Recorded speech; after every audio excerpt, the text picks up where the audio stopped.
En el mundo de los controles eléctricos, son de uso común los pulsadores. ¿Pero qué son en realidad los pulsadores? Son pequeños elementos que permiten o no el paso de la corriente por un circuito de mando y control. Veamos ahora su funcionamiento con este pulsador de tipo cerrado. Nótese cómo al pulsarlo, una pequeña lámina metálica se separa de los puntos de contacto, también metálicos, que hay en el interior del mismo. Para este segundo ejemplo con un pulsador de tipo normalmente abierto, sucede lo contrario, pues la lámina toca los dos puntos de contacto solo si se está pulsando. Al retirar el pulso entonces, este vuelve a su posición inicial, con la ayuda de un resorte interno, que le mantiene permanentemente en esta posición. El color verde es asociado a los pulsadores normalmente abiertos, y el color rojo a los pulsadores normalmente cerrados. Aquí podemos ver los dos bornes de conexión, donde se insertan los cables de control. Según las diferentes marcas, y los diferentes tipos de aplicación se implementan también los dos pulsadores en un mismo bastidor, con el fin de ejecutar un solo orificio en los tableros de control. Para este caso los dos pulsadores irán juntos, pero con la correspondiente identificación por números, de bornes y color. Para el normalmente cerrado se emplean los números 1 y 2, y para el normalmente abierto los números 3 y 4. El montaje en esta clase de pulsadores es de tipo modular, colocando el número de contactos requeridos, ya que los automatismos de lógica cableada son muy elaborados. Desensamblando los dos pulsadores podremos apreciar que se conservan los códigos de colores y numeración respectiva. Aquí los pulsadores pueden ser probados con un multímetro digital, así como la amortiguación de su resorte interno. En algunas ocasiones, cuando se instalan en ambientes polvorientos, se deben estar reemplazando y probando, para evitar fallos de los equipos que los utilizan. El bastidor donde se montan, conserva su color en su frente, para el pulsador que accionan. Se debe de cuidar por consiguiente, no montarlos de manera invertida. Obsérvese que al accionar cada botón pulsador, solo sale una parte del mismo, que irá a accionar el pulsador respectivo. Una variación de los pulsadores, son los selectores de perilla. Esta tiene como finalidad dejar permanentemente el pulso cuando se gira en una de sus posiciones. En la posición central no se ejerce presión sobre ningún contacto. Los tornillos de sujeción al bastidor, sirven entonces para que le sean fijados nuevos pulsadores, encima de los ya existentes. La conexión a sus bornes es relativamente sencilla debido a su numeración. Cada pulsador vendrá plenamente identificado en la impresión lateral. Estos se instalan en tableros, con el uso de copasierras de media pulgada, que se insertan en los taladros. Estas realizan el orificio circular de inserción del selector o pulsador, que como se aprecia también es completamente circular. Al ensamblarse se han de girar y seguidamente apretar los tornillos de sujeción. Esperamos entonces que esta información te haya servido. El contactor es un aparato de maniobra con poder de corte. Utilizado comúnmente en controles y automatismos de tipo industrial, se caracteriza por poderse accionar a voluntad suministrándole corriente eléctrica. Por medio de bornes de conexión permite o no el paso de corriente hacia una carga determinada, pudiendo ser esta de tipo resistivo, capacitivo o inductivo. En esta ocasión desensablaremos uno de pequeña potencia, con el fin de dar a conocer sus partes y explicar un poco de ellas. En su parte frontal están los tornillos que sujetan entre sí las dos partes de la carcasa o bastidor en donde se alojan sus otros componentes. Todo contactor tiene una etiqueta lateral que relaciona sus características, algunas de ellas son el voltaje y tipo de corriente de conexión, la categoría o tipo de carga a conexionar, la potencia nominal de trabajo de la carga y en algunos casos los diagramas de contactos de potencia y control. Procedemos entonces a abrir la carcasa. Vemos que hay un resorte o muelle insertado entre las dos partes del núcleo. Este tiene por finalidad mantener separados las dos partes del núcleo, mientras el contactor se encuentre desenergizado. Su forma es de tipo cónico para permitir el cierre del núcleo. Al momento de realizar mantenimientos, debe probarse manualmente que elongue y retraiga normalmente. Retiremos ahora la bobina, la cual consta de un alambre tipo magneto devanado sobre una formaleta plástica o molde que se inserta directamente sobre el núcleo de forma milimétrica. Esta tiene impreso el voltaje de conexión en su exterior, además de bornes en donde se conectan los cables de alimentación y control. Los bornes se demarcan con la nomenclatura A1 y A2, o A y B, pudiéndose repetir en algunos casos con el fin de facilitar la instalación en tableros.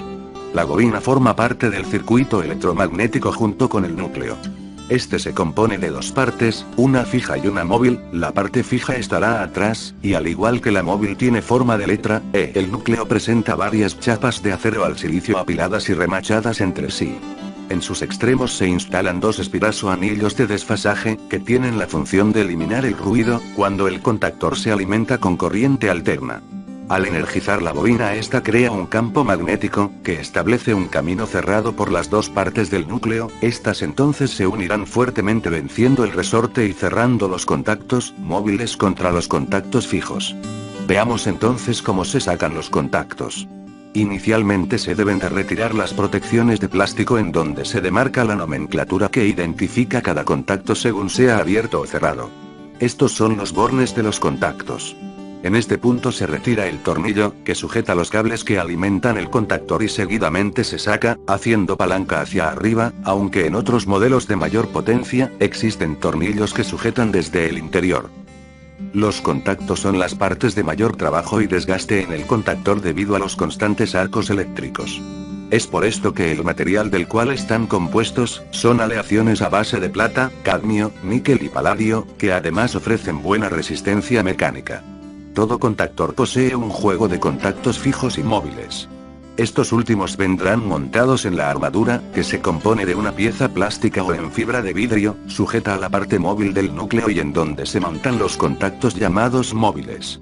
Estos últimos están prensados por pequeños resortes que amortiguan su cierre y dan ajuste al contacto al momento de operar, compensando desgastes en los mismos.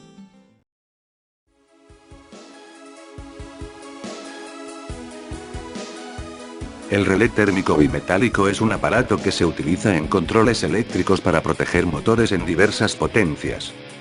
Se utilizan en corriente alterna y en corriente continua. Este tipo de relé posee unas características tales de funcionamiento que le hacen versátil a la hora de implementar. Se fabrican en varias marcas, de la misma forma que los contactores, siendo fácilmente adaptables a los mismos. Ya que para este caso los relés son tripolares, en su interior constan de 3 recorridos para la corriente, que fluye hacia la carga trifásica. Independientemente de la marca, cada relé tendrá las mismas características y funciones a la hora de ser instalado. En este ejemplo vemos 4 relés del mismo tipo. Pero expliquemos ahora, un poco más acerca de ellos. Su bastidor se fabrica en plástico o en fibra de vidrio. Y a este se incorporan 3 entradas de corriente, en su parte superior y 3 salidas de la misma en su parte inferior. Las conexiones de la entrada, se identifican por ser del tipo barra, y las conexiones de salida son del tipo bornera. Veamos ahora cómo se insertan las barras de entrada en la parte inferior del contactor. Ya que ambos elementos vienen en los calibres determinados para un mismo rango de potencias, se diseñan de manera que encajen perfectamente uno con el otro, asegurando su acople por medio de apriete de los tornillos inferiores. Se debe tener mucho cuidado de realizar la inserción en los contactos de potencia, ya que hay que recordar que los contactores pequeños poseen en la misma carcasa, contactos de menor calibre llamados contactos auxiliares. Como se dijo en el video tutorial de los contactores, estos están marcados en su parte frontal. La corriente entonces, deberá atravesar primero el contacto en el contactor, y seguidamente el interior del relé térmico. Entrando por los bornes superiores y saliendo por la parte inferior del relé térmico bimetálico. Serán entonces 3 fases, las que se conectarán para alimentar una carga del tipo trifásico. Tanto el contactor como el relé térmico bimetálico, deberán soportar la elevada corriente de arranque de los motores, que se multiplica de 6 a 7 veces la corriente nominal de trabajo. Las partes del relé se pueden apreciar en su panel frontal, donde se encuentran los bornes de conexión, el pulsador de testeo o prueba de color rojo, y el pulsador de reset en color azul, que se podrá disponer para que funcione en manual o automático, fijándolo con un destornillador, en cada posición. Junto a este está el indicador de disparo del térmico, que consta de un elemento plástico que sobresaldrá al momento de disparo por sobrecarga. La regulación de corriente de protección, se ejecuta al mover la perilla frontal, donde se marca el rango de corriente para el cual está diseñado el térmico. El punto de referencia se marca entonces a un lado de la perilla.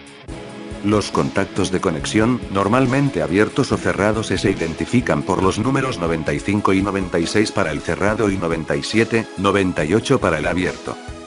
Allí llegarán los cables de conexión del circuito de mando y control de todo arrancador, ya sea directo o estrella triángulo de los motores eléctricos. Indistintamente del térmico, este posee las mismas características de regulación, contactos y bornes. Cabe anotar entonces, que el correcto cálculo y seteo de la corriente en un relé térmico bimetálico, es de vital importancia para la protección del motor, evitando daños por sobrecarga, la cual elevará la corriente. Dichos aumentos de temperatura, degradan la vida útil del aislamiento, que podrá provocar daños más graves al motor, comparadas en los procesos industriales que conllevan tiempo y dinero. Para esta demostración, implementamos un relé térmico bimetálico, en donde la regulación se hace por medio de otro elemento, pero que en últimas realiza.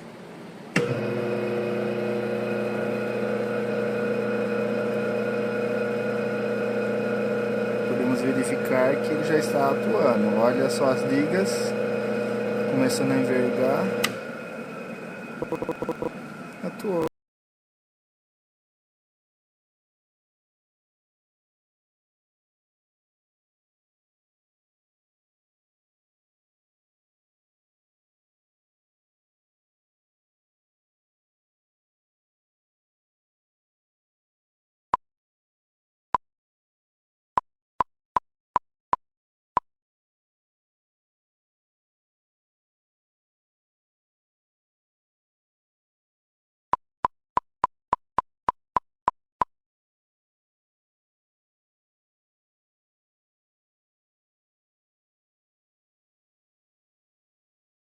It's 7:45.